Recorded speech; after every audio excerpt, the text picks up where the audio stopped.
Jadi kesimpulan dari pengajian tanya, berarti dalam melakukan khalwat atau khalut atau uzlah namanya dari sampai kali Ibnu Abbas diliket na padem-padem boh faedah. Lalu baca dalam kitab lain ditentukan 10 boh faedah je. Pertama, selamat daripada penyakit lisan. Karena orang yang geduk sira atau uzlah sira hana gerumpak dengan berhaba. Tanya hana merumpak dengan berhaba, kapati selamat tanya daripada penyakit lisan. Karena Nabi nan pegah rahimallahu abdan sakata pasalima atau takallama faganama.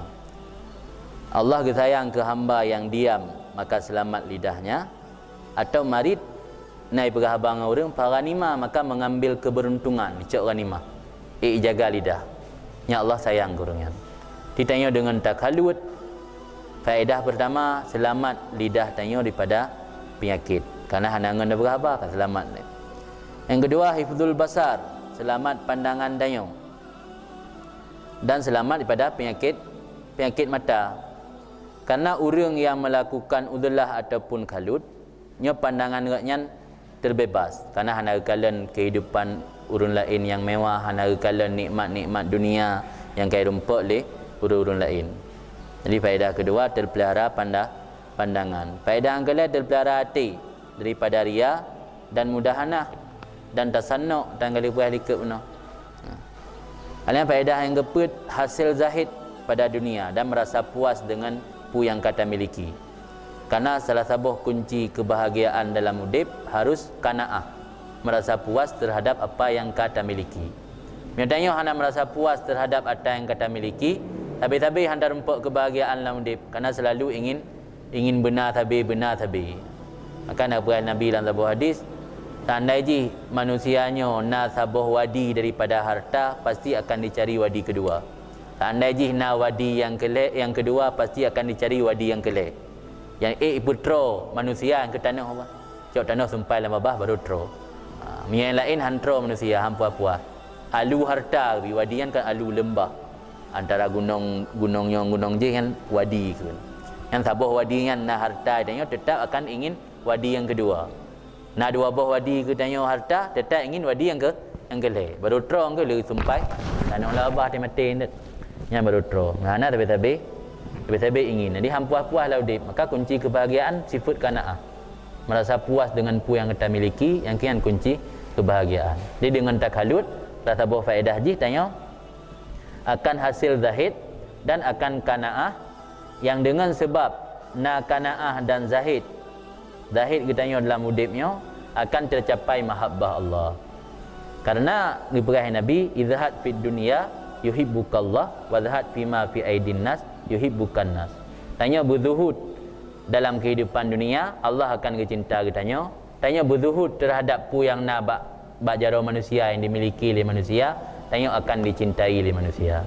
Jadi salah satu faedah khalut menghasilkan mahabbah Allah ke katanya, dan juga mahabbah manusia ke katanya. Karena wadhad fid dunya yuhibbukallah wadhad fima fi aidin nas yuhibbukan nas. Kemudian faedah yang kelima daripada khalut, selamat daripada suhbah asyrar dan mukhalatah arzal. Selamat tanya daripada bergaul dengan orang-orang jahat dan bercampur dengan orang-orang hina.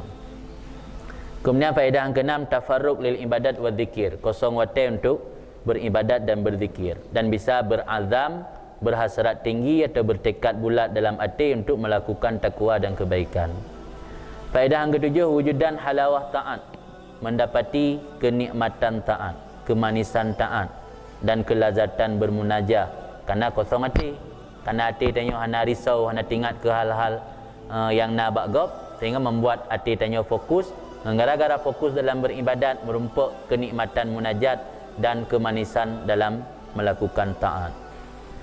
Yang ke-8, rahah kalbi wal badan, merumpuk istirahat hati dan merumpuk istirahat badan.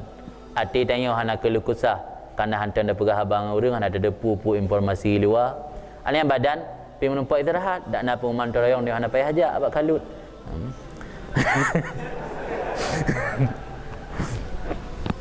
Hai maksud terbahas dalam kitab kan masalah anak empat jatuh anak payah jatuh yo. Makna istirahat badan hanahek badan dengan sa'i fi aghradihim, dengan tak lakukan tak kerja maksud-maksud mereka itu manusia. Anak mai tanya berkeliaran lang kampung berbau dengan masyarakat pasti intet nak urang laki bantu. Nak urang musuh yang intat linto anu hantajak anak mungkin. Yang gahek badan tu kan tingat hana tajak intat linto nak go tengok tak intat linto nak tengok nak soja. Hantajak bakhauri go tengok tak bakhauri tengok nak soja. Dengan takhalut hati menumpak istirahat, badan menumpak istirahat. Kemudian faedah kezikurun pada khalut memelihara nafsu dan agama. Agama tanya terpelihara, nafsu tanya terpelihara. Kita tanya hana mendatangkan diri kepada kejahatan dan berselisih atau bertikai atau merupah-rupah bab perkara duniawi yang menyota ditanya bercampur baur dengan masyarakat, pasti ujung-ujung pada saat nak perkara yang hansip merupah-rupah atau terjadi kusuma. Faedah yang ke-10, tetap dalam beribadat dan tafakkur dan iktibar, dan yang maksud yang paling raya daripada uzlah dan kulwah. Sebab tafakkurnya ibadat orang yang beruzlah dan berkulwah, tafakkurnya juga merupakan bahagian daripada ibadat. Barulah kesempatan tamakun untuk ibadat tafakkur dengan cara kulwah.